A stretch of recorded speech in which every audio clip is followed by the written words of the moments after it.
106년이 지나도 부정당하고 상처 입히려는 이들에 의해 고통받는 3.1절. 그래서 더 절실한 진짜 3.1절 이야기 나누기 위해 월간 역사 박광일 작가님 나오셨습니다. 작가님 안녕하세요. 안녕하세요. 박광일입니다. 예, 올해 3.1절은 유독 제가 이제 뉴스를 많이 보는 편이잖아요. 사설도 다 읽고 칼럼도 다 찾아보고 그러는데 3.1절에 대한 기사나 칼럼, 사설이 없더라고요.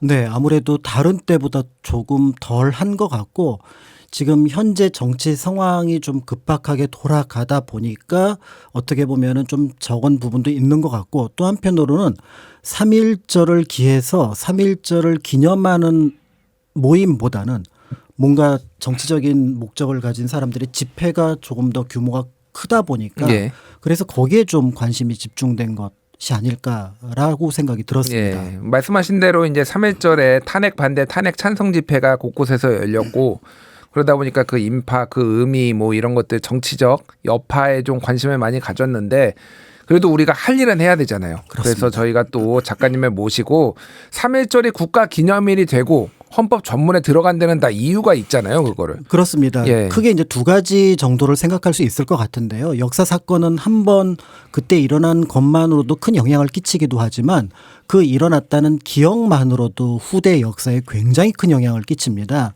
1920년에 도산 안창호 선생님은 이제 대한민국 임시정부 모임에서 이런 얘기를 하셨었거든요. 그러니까 우리의 지금 목표는 3.1절의 뜻을 3.1운동의 뜻을 어떻게 보면 실현하는 것이라고 한다 그러면 그렇다면은 일본은 이 3.1절이라고 하는 날을 없애려고 하는 것이 목표가 될 거다. 예. 그러니까 지금부터 우리는 싸워야 된다. 그러니까 3.1절이라고 하는 것이 한번 일어났기 때문에 이제 그렇게 이제 평가를 할 수가 있고요. 3.1 운동의 결과로 수립됐던 대한민국 임시정부의 의미를 가장 저는 이렇게 한 문장으로 보통 표현을 많이 하거든요. 단군 이래 단 한 번도 없었던 적이 없었던 왕을 스스로 버린 때. 그러니까 그때부터 이제는 나라의 주인은 왕이나 황제가 아니라 이제 국민, 시민이 되는 거고 그러다 보니까 자연스럽게 민주 그러니까 주권이 국민에게 있고 그다음에 네. 그것을 수립하고 운영할 정치 체제로서 공화정 을 선언을 했는데요. 1919년 4월 11일 대한민국 임시정부는 3.1 운동이 아니었다면 이런 말들을 아마 선택할 수 없었을 겁니다. 예. 그 결과로서 아시아에서는 최초로 민주공화정이라는 낱말을 우리가 먼저 선택을 했고 그것이 이제 향후 뭐 70년, 80년, 100년을 나아갈 지향점으로 만들었다고 볼 수 있습니다. 알겠습니다. 하나씩 우리가 좀 그때 당시 상황을 짚어보면서 의미도 다시 되새겨보도록 하겠습니다. 일단 1918년, 이제 1919년에 네. 예, 3.1절이 있었고 근데 사실 이제 그 전해부터 영향을 끼쳤다고 볼 수 그러니까요. 있어요. 이 18년에 굉장히 중요한 일들이 역사적 사건이 많이 있었더라고요. 그렇죠. 그래서 우리나라의 지식인들이 대체로 언제부터 독립에 대한 열망을 좀 깊이 관심을 가졌을까를 보면은 이르게 본다면 1914년부터 봅니다. 예. 1차 세계대전. 그러면서 국제 정세가 전쟁을 통해서 급변하는 과정들을 보게 되고요. 그런데 이제 이 전쟁이 끝나갈 무렵에 미국이 갑자기 우드로 윌슨 대통령이 민족 자결주의 평화 원칙이라고 하는 것들을 14개를 발표했는데 그중에 3개가 민족 자결주의에 관련된 내용들이었습니다. 예. 그렇다면은 아직은 강대국은 아니지만 향후 강대국이 될 수 있는 미국이 어떤 자신의 민족의 운명을 스스로 결정할 것에 대해서 지지한다면 그렇다면 우리가 만약에 독립선언을 한다면 여기에 대해서 관심을 갖고 또 때에 따라서는 지지해 주지 않겠느냐라고 예. 생각을 하게 되면서 이 사건이 사실은 3.1 운동의 중심부에 있었던 지식인들에게는 굉장히 큰 영향을 끼쳤고요. 그렇기 때문에 3.1 운동은 우리 민족 안에서 일어난 사건이긴 하지만 국제 정세의 어떤 흐름을 바탕으로 해서 어떻게 보면 만들어진 사건이기도 합니다. 그렇군요. 우드로 윌슨 대통령의 특사 찰스 크레인이 중국을 방문을 했는데 이게 지금 어떤 의미를 갖는 건가요? 네, 보통 이제 교과서에서 이제 우드로 윌슨이 민족 자결주의를 발표를 했는데 이제 그 밑에 주석이 달려 있습니다. 이거는 이제 오스트 헝거리 제국 안에 있었던 지금의 발칸반도에 해당하는 거지. 예. 한국에는 해당하는 것이 아닌데 우리 독립운동가들이 오해를 하거나 좀 과대평가를 한 게 아닌가라는 얘기를 하거든요. 그런데 거꾸로 만약에 우리 독립운동가가 미국의 어떻게 보면은 좀 책임 있는 당국자에게 이 민족 자결주의가 한국에도 통한다는 얘기를 듣는다면 그렇다면은 조금 다르게 생각할 수 있는 부분이 있습니다. 예. 이 찰스 크레인이 이제 우드로 윌슨의 친구이기도 한데 한때 그 비공식적으로 이제 중국의 특사로 파견되거든요. 근데 그를 우리의 독립운동가가 만났다면 그렇다면 얘기는 좀 달라질 수 있을 것 같고요. 예. 찰스 크레인이 이제 이날 저기 중국을 방문하게 된 배경은 사실은 이제 칭다오라고 하는 지역이 이제 독일이 패전국인데 그거를 중국이 승전국의 이름을 올렸기 때문에 사실은 본국 영토로 확보를 해야 됩니다. 근데 이거를 다시 일본이 조차를 하거든요. 그러니까 이 부분에 대해서 양해를 구하기 위해서 미국 쪽에서 일종의 이제 특사를 보냈다라고 볼 수 있으니 사실은 우리 독립하고는 관련이 없지만 윌슨의 친구이기도 하고요.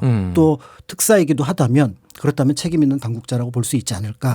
그런데 상해라면 우리 독립운동가들이 주로 활동을 했던 곳이니 예. 그럼 여기에서 얘기를 듣지 않을까 이렇게 볼 수 있는 거죠. 그래서 이 찰스 크레인은 여운형 선생이 각고의 노력 끝에 이제 면담을 하게 됩니다. 그렇습니다. 그래서 이제 그 피치 목사를 중심으로 해서 상해에서 활동하고 있었던 미국 쪽 인사들을 통해서 나 크레인 한번 만나고 싶다라고 얘기했고 크레인은 여기저기 어쨌든 좀 많은 좀 협조를 구해야 되는 부분들이 있었기 때문에 한국의 독립운동가였던 여운형을 만나게 되는데요. 여기 이제 대담에서 여운형은 단도직입적으로 물어봅니다.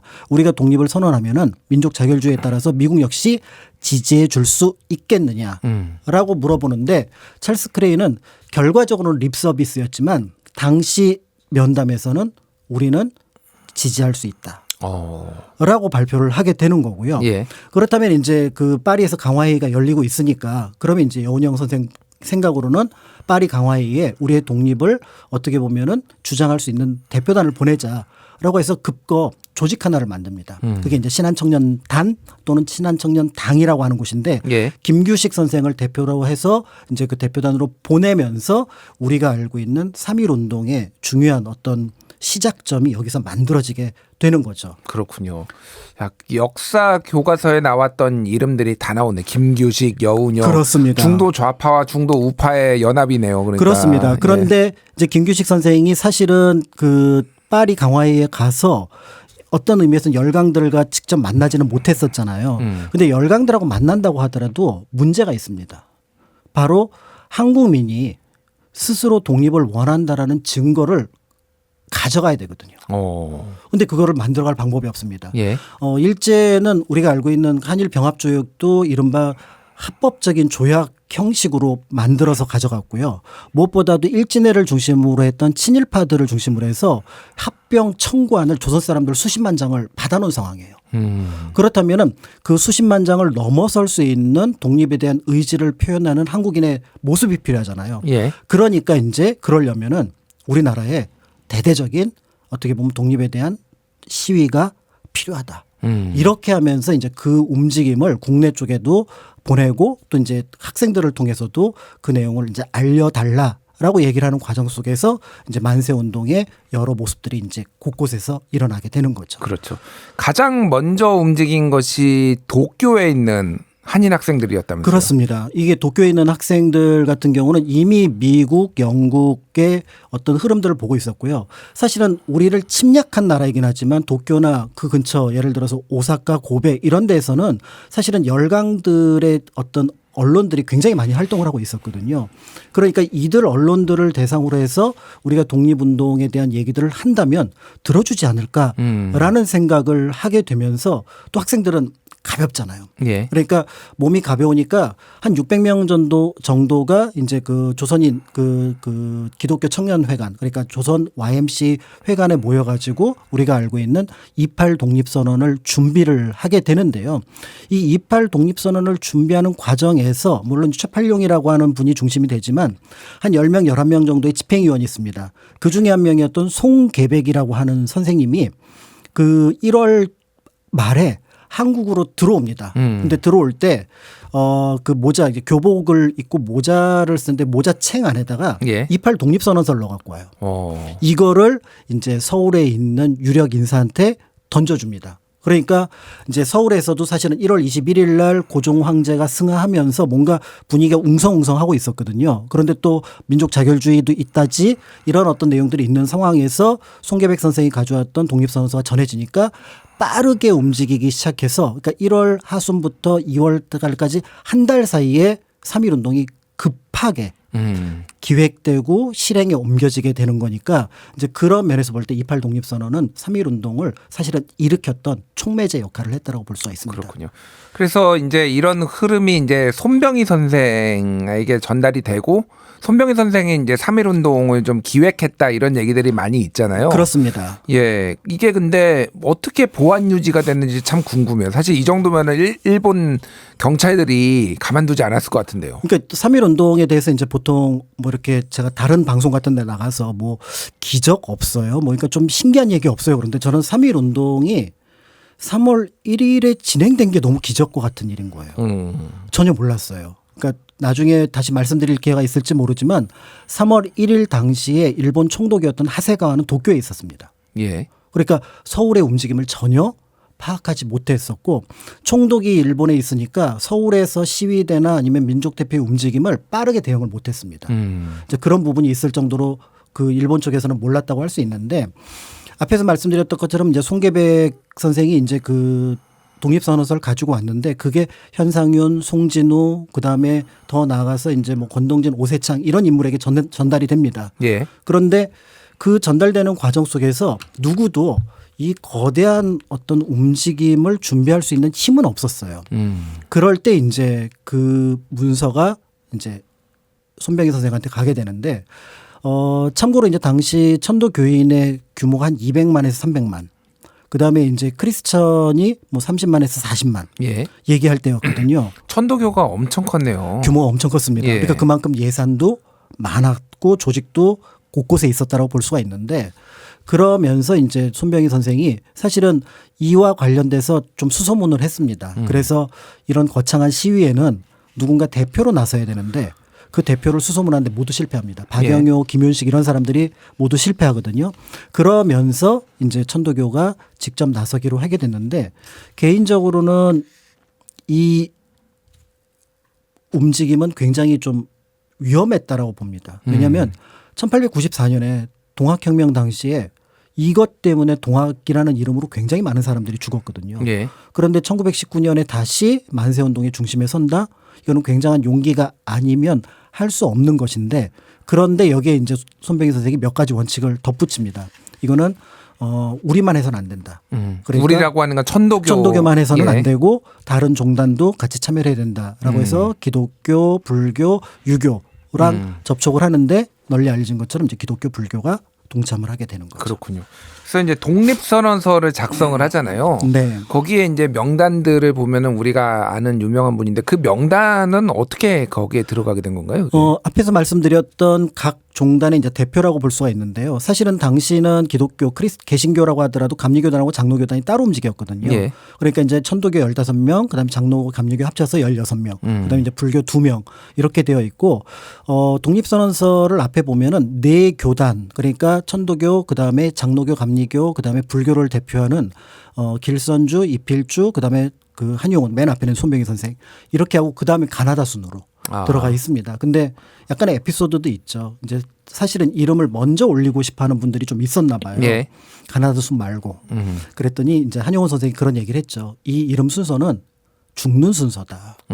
그만큼 어떻게 보면은 좀 목숨을 바친다는 생각으로 이 여기에 이제 참여했는데 이제 그런 부분을 염두에 두자 이런 어떤 에피소드도 있긴 합니다. 그렇군요. 싹 다 잡아들여 해가지고 어디에 이제 보내고 뭐 네. 벙커에 보내고 뭐 이랬을 그 가능성이 명단이 예. 그대로 있는 건데 이제 경무총관부에서 나중에 이제 태화관에서 모임을 갖는다는 걸 알고 한 명 한 명 잡아가게 되는 거죠. 그렇군요.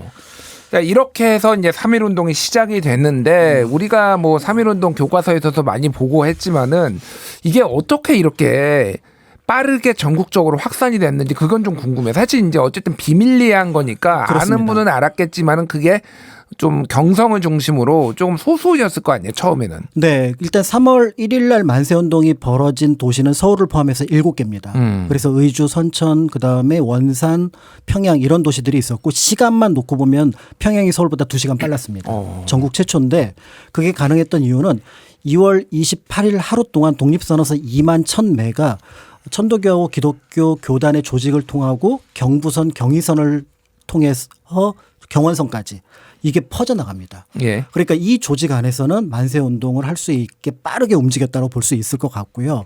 그런데 한편으로는 독립선언서를 받아놓고 만세운동을 못한 데도 있습니다. 그런 데는 이제 3월 2일, 3일 이제 만세운동을 펼쳐서 한반도 기준으로 보면은 3월 21일 제주도 조천에서 만세운동이 펼쳐지는 게 마지막인데 그러니까 거의 모든 지역으로 차츰차츰 다 퍼져나가게 됩니다. 3주 동안 이게 그러니까 시작이 되었고 예. 그리고 이제 2차 시위라고 해서 이제 학생들이 고향으로 돌아가서 예를 들어 아우네 장터 만세운동 유관순 열사가 참여했던 예. 그건 4월 1일입니다. 아, 그렇군요. 그렇게 해서 실제로는 우리가 3.1 운동하면 3월, 4월, 5월까지 5월까지 석 달 동안 그리고 대체로 박은식 선생의 책에 따르면 한 200만 명, 조선 총독부의 보고서에 따르면 한 106만 명 정도가 만세운동에 참여한 것으로 알려져 있습니다. 당시의 인구에 비하면은 인구와 비교하면 106만 명이면 어마어마한 인구네요. 그렇죠. 한 1,700만 명 정도로 보니까 박은식 선생 기준으로 하면은 10%가 넘고요. 예. 그다음에 그 조선 총독부라고 하더라도 한 7, 8%가 되는 거니까 이런 많은 사람들이 만세운동에 직접 나섰고 그럼 그걸 옆에서 본 사람들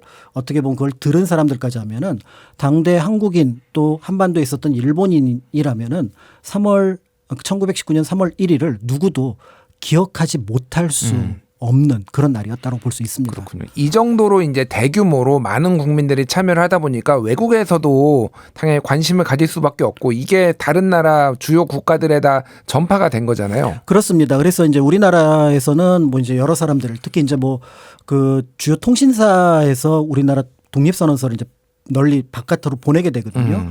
예를 들어 이제 그 행천동 가게 되면은 딜쿠샤라는 집인데 거기 주인이 엘버트 테일러라는 인물이 있는데 예. 그 사람 역시 자기 동생을 통해 독립선언서를 도쿄를 통해서 미국으로 보냅니다. 그러면서 이제 한국이 독립에 나섰다라는 것들을 각국이 알게 되고요. 그리고 이제 국외에서 예를 들어 만주 용정 같은 경우는 4월 13일 그다음 미국에서는 4월 중순에 어떻게 보면 만세운동을 하게 되거든요. 그러니까 이제 한국 동포가 있는 곳이라면 전부 다 이제 태극기를 걸고 만세운동을 하게 되니까 이제 공간적으로 보면은 이제 한반도를 넘어서서 아시아 또는 미주, 유럽까지 펼쳐졌다고 볼 수가 있습니다. 그렇군요.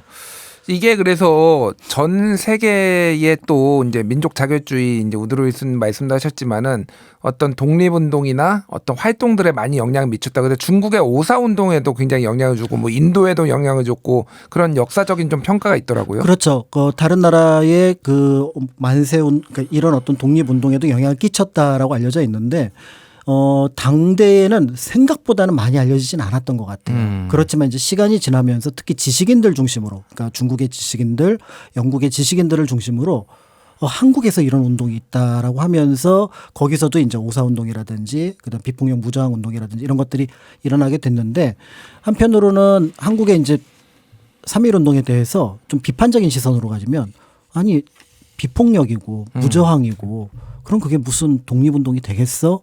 라고 비판하는 부분도 있기는 합니다. 그렇군요. 그 비폭력 평화적 시위를 이제 채택할 수밖에 없는 뭐 어떤 환경 이런 것도 있지만은 그렇게 하게 된 좀 이유가 있을 거 아니에요. 네, 몇 가지 이유가 있는데요. 앞에서 이제 말씀드렸던 것처럼 손병희 선생이 참여할 때 일단 이거 가능하면 비폭력으로 갔으면 좋겠다. 그래야 이제 많은 사람들이 다치지 않을 거다라는 생각을 했던 부분이 있고요. 그다음에 이제 의열단과 관련된 활동들을 보게 되면은 총 한 자루 만주에서 들여오는 것도 굉장히 어렵습니다. 왜냐하면 일본의 검문이 굉장히 심했기 때문에. 예. 그러니까 누군가 무장을 한다고 하면은 그 무장하는데 하세월을 보내야 되는 상황들이 있었고요. 그리고 현재 대한민국의 상황하고는 약간 역설적일 수 있는데 이게 이제 당시에는 천도교, 기독교, 불교가 중심이 됐었잖아요. 예. 그러니까 종교의 지도자들입니다. 이 종교 지도자는 기본적으로 비폭력 아, 그렇네요. 주의자들이에요. 누구를 살상하라 이렇게 할 수는 없는 그러니까 거잖아요. 남을 공격해서 나에게 이득을 얻게 하라고 하는 종교는 없습니다. 그러니까 결국은 이게 당시에는 이제 한계로서 예. 비판이 대상이 되었습니다만은 최근에는 역설적으로 조금 다른 모습들도 보이고 있어 당황스러운 부분들이 있기는 하죠. 그렇군요. 결국은 이게 이제 대한민국 임시정부로 이어지게 됐는데 어쨌든 그 전까지는 조선 그리고 이제 대한제국 그래서 어쨌든 입헌군주제 아니면 왕이 있었던 시절을 우리 국민들이 다 겪었는데 결국은 이제 민주공화정으로 이행하는 결정적 계기가 됐다 이런 평가들이 있더라고요. 그렇습니다. 그래서 대한민국이라고 하는 나라 국호가 이제 1919년 4월 11일 만들어지게 되는데 사실은 요 이름은 1912년, 그러니까 11년 신해혁명 때 만들어진 중화민국을 염두에 둔 겁니다. 예. 그래서 중화민국하고 순원의 이제 신해혁명과 그 결과로 만들어진 중화민국하고 비교를 많이 하거든요. 근데 순원은 민족, 민생, 민권을 얘기를 했는데 민주가 없습니다. 그러니까 민주가 없다는 얘기는 아직도 지도자 중심으로 이 어떻게 보면은 그 중국의 혁명 운동을 이끌어 가겠다는 뜻이었거든요. 예. 그런데 우리 독립운동가들이 볼 때는 아니 우리보다 먼저 나선 분이 저분들인데 우리 일반 국민들인데 그럼 그 사람들을 믿고 가야 되지 않겠어? 예. 라는 생각으로 민주라는 개념을 넣어서 공화정을 만들어서 민주공화정이라는 말을 이제 어떻게 보면은 처음 넣었다라고 볼 수가 있는데 그러면서 그럼 민주가 되고 공화정이 되면 너무나 당연하게 왕은 버려야 됩니다. 그러니까 당시에 순종이 살아 있었습니다. 1926년에 죽거든요. 아, 그렇네요. 네. 예. 그리고 순종의 계승자라고 하는 영친왕은 1970년에 생을 마감합니다. 그렇다고 한다 그러면 그런 어떤 명확하게 전 왕조의 계승자가 있음에도 불구하고 이제는 우리는 그 계승자가 아니라 우리의 나라를 만들겠다라고 하게 되면서 선언을 했다는 점은 굉장히 중요하고요. 그렇기 때문에 이제 그런 의미를 염두에 둔다 그러면 1948년 정부가 만들어진 것은 임시정부에서 임시를 뗀 것의 의미가 있지 않겠느냐. 예. 그러니까 자연스럽게 헌법에 3.1운동하고 대한민국 임시정부를 넣어서 얘기를 하고요. 그것이 이제 그때 지향하는 부분이 1차로는 일본으로부터의 독립을 뜻하지만 예. 궁극적으로 우리의 독립운동은 그냥 일본을 몰아내는 것에 그치는 것이 아니라 민주공화제 국가를 건설하는 것이다. 라는 것까지 염두에 두었다는 점에서 조금 더 미래지향적인 독립운동이었다라고 볼 수가 있는 거죠. 그렇군요. 그러니까 들으니까 왜 이게 헌법 전문에 들어갈 수밖에 없는지 3.1운동이. 그러니까 3.1운동이 말씀하셨다시피 우리의 어떤 독립은 해방은 1945년에 됐지만은 그때 어떤 우리의 독립의 정신의 뿌리 그리고 어떤 실체적인 어떤 임시정부가 갖춰지고 그게 민주공화정이라는 우리가 지금 누리고 있는 요 체제의 어떤 기원 뿌리가 다 여기에서 좀 시작됐다 이렇게 보면 되는 거네요. 그렇습니다. 그래서 1919년 4월 11일 대한민국 임시정부가 이제 임시헌장이라는 걸 발표를 하거든요. 우리 헌법 이렇게 만들겠다. 그 1조 1항이 대한민국은 민주공화제로 함입니다. 그게 지금 헌법 1조하고 동일하게 일치하거든요. 예. 그러니까 그 얘기는 뭐냐면 그때 선언했던 것들을 이제 실현하면서 그 가치를 만들어가는 중이거든요. 그런 면에서 볼 때 지금 말씀하셨던 것처럼 과거 그러니까 일제강점기이긴 하지만 현재 대한민국의 뿌리가 되었다. 그리고 3.1운동이 그 힘을 만들어 주었다라고 볼 수가 있습니다. 그렇군요. 뭐 다른 나라와 비교하면 우리나라는 굉장히 우리나라도 오랫동안 왕이 있었던 나라인데 어떻게 이렇게 좀 부드럽게 스무스하게 그렇죠. 이렇게 갈 수 있었나를 생각을 해보면 결국은 민중의 힘이 얼마나 위대한지를 스스로 자각하고 그거를 만들어내는 어떤 이런 3.1운동이 있었기에 가능했다 이 생각이 드네요. 그렇습니다. 그래서 그 이후로 독립운동 과정에서 복병운동이 아예 없었던 것은 아니지만 다시 왕을 세우거나 황제를 세운다고 하는 운동이 전혀 없었던 것은 아니지만 이제는 주류에서 벗어난 것이라고 보게 되는 거고요. 예. 그렇기 때문에 이제 1920년 예를 들어 봉오동 청산리 전투의 독립군의 목표는 만약에 일본을 몰아낸다고 하더라도 살아있는 순종 황제로 세울 생각은 없었을 겁니다. 이제 우리가 만들어가는 나라를 어떻게 이끌어갈지 대표를 누구를 뽑을지 고민했다는 점 그리고 그 27년 해방될 때까지 독립운동가들은 그거를 끊임없이 훈련을 했습니다. 그래서 예. 독립운동가들 보면은 조금 답답해요. 근데 왜냐하면 민주주의는 절차거든요. 예. 그러니까 회의하고 결과 만들고 회의하고 결과 만들어서 조금은 답답해 보이지만 그 답답함이 그 가치를 실현하는 데서 중요하다고 생각했다라고 보시면 될 것 같습니다. 알겠습니다. 마지막으로 3.1운동이 우리 지금 현재 우리에게 어떤 점을 시사를 하는지 어떤 교훈을 주는지 정리해 주시죠. 네. 3.1운동은 그 동양 평화 그다음에 그 일본으로부터의 어떤 그 차별을 넘어서려고 하는 운동이었거든요. 그러니까 평화 그다음에 어떻게 보면은 하나로 힘을 합치는 것 이런 것들의 가치가 무엇인지를 다시 한번 생각해 보면 좋을 것 같습니다. 예, 알겠습니다. 지금까지 박광일 역사작가와 함께 3.1운동 이야기 나눠봤습니다. 작가님 감사합니다. 감사합니다.